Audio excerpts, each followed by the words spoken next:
Hello friends, आप सभी का वायरिंग ट्यूटोरियल चैनल पर स्वागत है। आज मैं फिर आप सभी के लिए एक नई वीडियो लेकर आया हूं। इस वीडियो में हम लोग देखेंगे कि हम लोग एक रूम के स्विच बोर्ड का वायरिंग कनेक्शन कैसे करते हैं। इस रूम में हम लोग एक फ़ैन, 2 बल्ब और एक ट्यूबलाइट लगाएंगे और उसका वायरिंग कनेक्शन किस तरह से की जाती है वो देखेंगे। अगर आप लोग इस चैनल पर नए हैं तो चैनल को सब्सक्राइब कर बेल आइकन को भी प्रेस कर दें ताकि मैं जब भी कोई नई वीडियो लाऊं तो उसका नोटिफिकेशन सबसे पहले आपको मिले। आप हमें फेसबुक, इंस्टाग्राम और व्हाट्सएप पे भी फॉलो कर सकते हैं। वहाँ पे आपको इस चैनल से रिलेटेड अपडेट्स देखने को मिलेगी। इसका लिंक मैंने डिस्क्रिप्शन में डाल दिया है।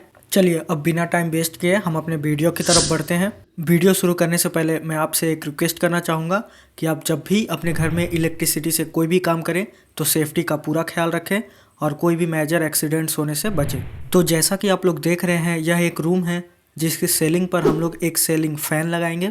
इस रूम में हम लोग 2 बल्ब लगाएंगे। तो यहाँ पे हम लोग 2 होल्डर ले लेते हैं और एक यहाँ पर और एक यहाँ पर इस तरह से लगा देते हैं। अब इन दोनों होल्डर में हम लोग एक एक बल्ब लगा लेते हैं और यहाँ पर हम लोग एक ट्यूबलाइट लगाएंगे इस तरह से। तो इस रूम में हम लोग इतने चीज़ों का वायरिंग करेंगे। अब यहाँ पे हम लोग एक स्विच बोर्ड लगा लेते हैं जहाँ से हम लोग इन दोनों बल्ब, इस फैन और इस ट्यूबलाइट को कंट्रोल करेंगे।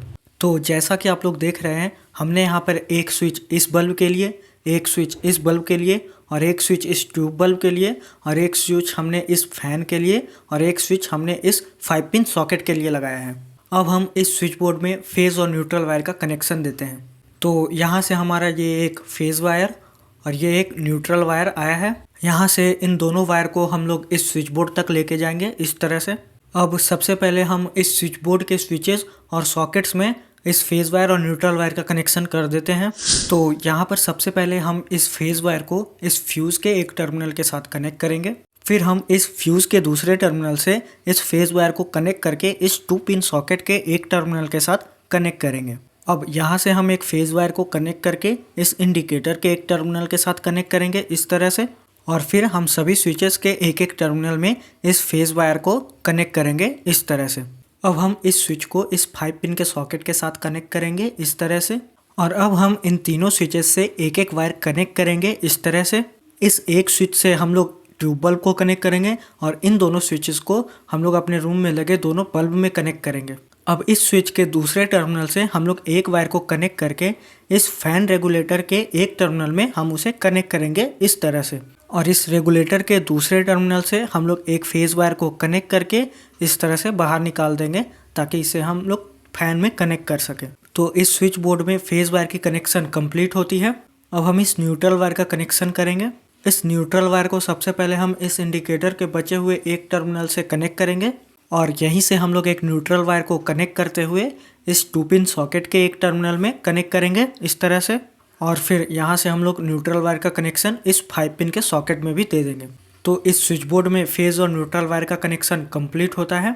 अब हम अपने रूम में लगे फैन और बल्ब में फेज़ और न्यूट्रल वायर का इस स्विच बोर्ड से कनेक्शन करते हैं। तो सबसे पहले हमने यहाँ पे एक वायर जो फैन में कनेक्ट करने के लिए निकाली है, तो यहाँ से हम लोग एक फेज़ वायर को कनेक्ट करते हुए फ़ैन के एक टर्मिनल से कनेक्ट कर देंगे।